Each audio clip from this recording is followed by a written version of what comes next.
Hey guys, Mr. Riz here. So I'm going to help you guys out with the 2.1 and 2.3 review. So the mid-chapter 2 review. So if you guys want to go ahead, take this along with me, or if you guys want to skip ahead to find the problem that you guys were stuck on, just go ahead and do that. But I'm going to go ahead and get started on this review and take it along. Make sure I do this all right. So let's preview this here. Okay, so the first question is, what is the equation of the vertex form of the parabola with the vertex at -1, 8, and passes through the point HK? So let me get my pen out here so we can start writing. Now I know the equation should be y equals a times x minus h squared plus k. Oh, started already writing out the answer. I'm not good. Plus k. Well, our vertex gives us the point h and k, so I know this is going to be an x minus -1 squared plus 8 at the end. The question is, okay, what is our a value? And to get that, we have to use the x and y in our graph and plug that into the function. So we get 0 is y, a we don't know, x is 1, minus h, which is -1, so I'm going to put plus 1 squared, plus k is 8. So let's see, we'd get 0 equals 1 plus 1 squared. Okay, 1 plus 1 is 2, 2 squared is 4, so this is a 4a plus 8. I can minus the 8 over and divide by 4, and a would be -2. So the answer should be -2. Here, I'm going to plug those in, -2, -1, and positive 8. There we go. Okay, next, here we go. The function g is transformed by the parent function of the graph. It is translated 4 units to the left 4 units and down 2 units. Write it in quadratic form, okay, ax squared. So let's see, if we were going to write this out in vertex form, if we shift it 4 units to the left, it would be x plus 4 squared, and down 2 units would be -2. Now to put this in standard form, we need to factor this out or FOIL this out.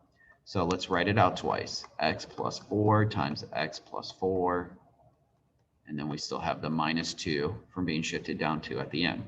So when we distribute the x plus 4, x times x is x squared, x times 4 is 4x.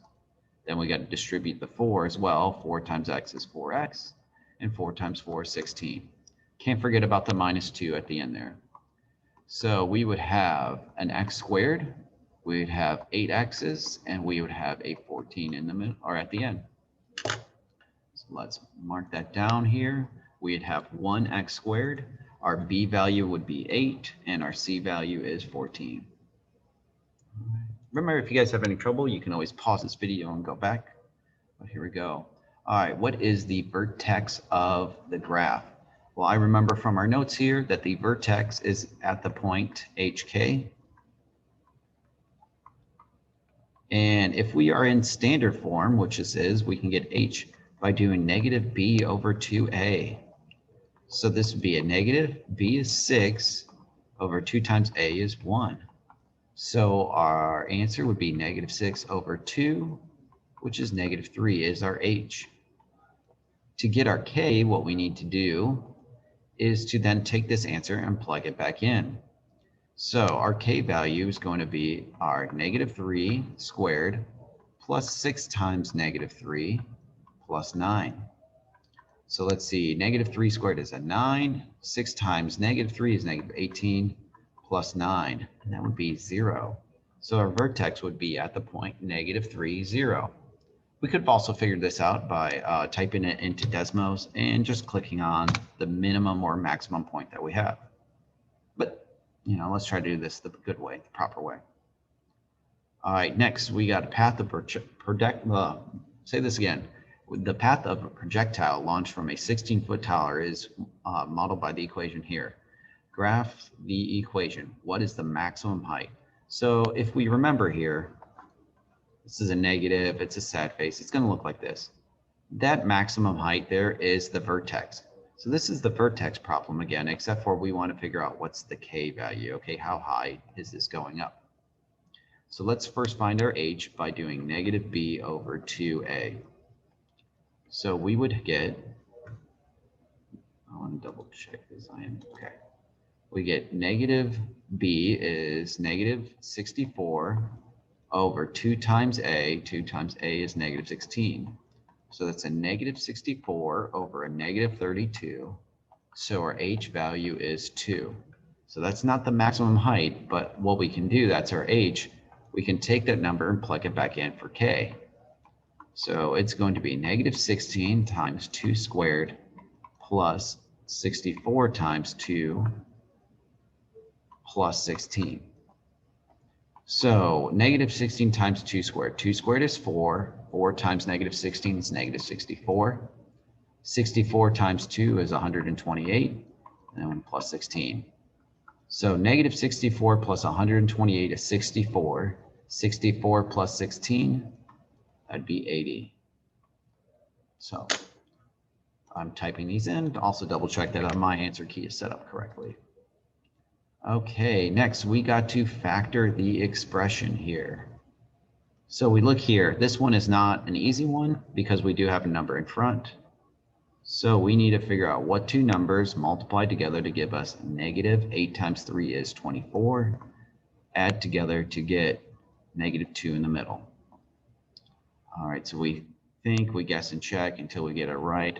Let's see, it's not 12 and 2, it's not 3 and 8, 6 and 4. So it'd have to be a negative 6 and a positive 4, negative 6 and a positive 4. So we'd get an x minus 6 and an x plus 4. But since we did divide by 3 or have the 3 in the beginning, we need to divide our answers by 3. And we either simplify or slide. So 6 does divide by 3, so that's an x minus 2. 4 does not divide by 3, so we slide it on over. So it'd be 3x plus 4. So we just got to make sure we put this in the right order. All right, so this first parenthesis here has something x plus 4. That would be our 3x plus 4. And our x minus what? X minus 2. All right, so we'll type those answers in. 3x plus 4, x minus 2. All right. Next, solving the equation. To solve an equation, a quadratic, we need to set it equal to 0. So we're going to have to minus the 12 over. We get an x squared plus x minus 12, set that equal to 0. Now that we got it equal to 0, we're going to factor it. So what two numbers multiply together? There's no number in front, so we can do this the easy way. To negative 12, add together to get the middle number 1. That would be a positive 4 and a negative 3. So we get x plus 4 and an x minus 3. Then the last step, since we're solving, is we need to take each one of these factors and set it equal to 0. Now, by now, you might have learned a little shortcut with this. And if you got it, feel free to use it. But what plus 4 gives us 0? That'd be x equals negative 4. And what plus 3, or what minus 3 equals 0? That'd be a positive 3. So if we're going to answer from lowest to highest, negative 4 is lower, positive 3 is higher. So negative 4 is our low x value. The other answer could be a positive 3. All right, 2 more questions to go. All right, a ball is thrown from the top row of seats in the stadium. The function gives us, okay, so we're throwing something in the air again, right? How long will it take for the ball to hit the ground? All right, so we don't want to know the maximum height. We want to know this time when it will hit. So the height of this function is given here, and when the ball hits the ground, that's when the height is 0. So we got negative 16t squared plus 64t plus 80. When does this equal 0?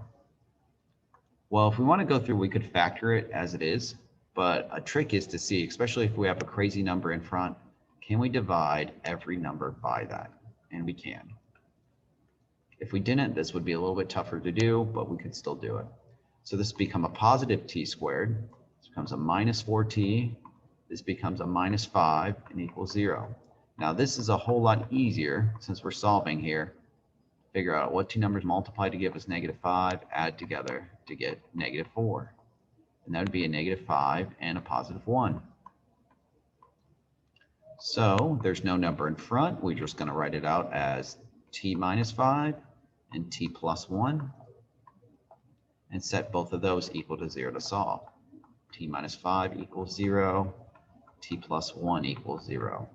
And so we would get t equals positive 5 seconds and also t equals negative 1 second. Now, realistically, when will the ball hit the ground? We won't have any negative answers here, so that would be after 5 seconds, which is pretty good hang time. All right. Lastly here, question, identify the intervals on which the function of that equation there is positive. Okay, so we can use Desmos here. That'd probably be the easiest way to do this, but let's just practice factoring so we're ready and all set for the test. Now, the one thing we notice here is that A is positive, so this graph will look like a smiley face. The question is, when it crosses the x-axis, where are these locations at? So to do that, we can factor it. We can figure out when this equation equals 0. So what two numbers multiply together to give us negative 48? What two numbers add together to get us negative 2? And that would be a negative 8. Actually, no, it's not negative 8. Is it 6 and 8? Yeah, 6 times 8. Yeah. I don't know what I'm thinking. It is negative 8. It is negative 8 and a positive 6. So this would be a x minus 8 and an x plus 6. But we need to figure out, set these both equal to 0. And so this would be x minus 8 equals 0. X would equal positive 8. X plus 6 would equal 0. So x would equal negative 6. So this point over here is at negative 6, 0. And this one over here is at positive 8, 0. So the graph is doing something like that. All right, so when is this positive? This graph is positive. It is both the x-axis whenever we're to the left of negative 6 and when we're to the right of 8. So which one is less than negative 6 and greater than 8? That would be their first choice there. All right, so let's check this out, see if my answer key was wrong anywhere, see how well we did. All right, 8 out of 8. So hopefully the second quiz that we take, we go over less and it's kind of better where it's not encompassing so much. So if you guys have any questions, make sure you ask because the quiz is coming up real soon, but I think you guys will be all right with this. All right, guys, have a great day. I'll see you next time.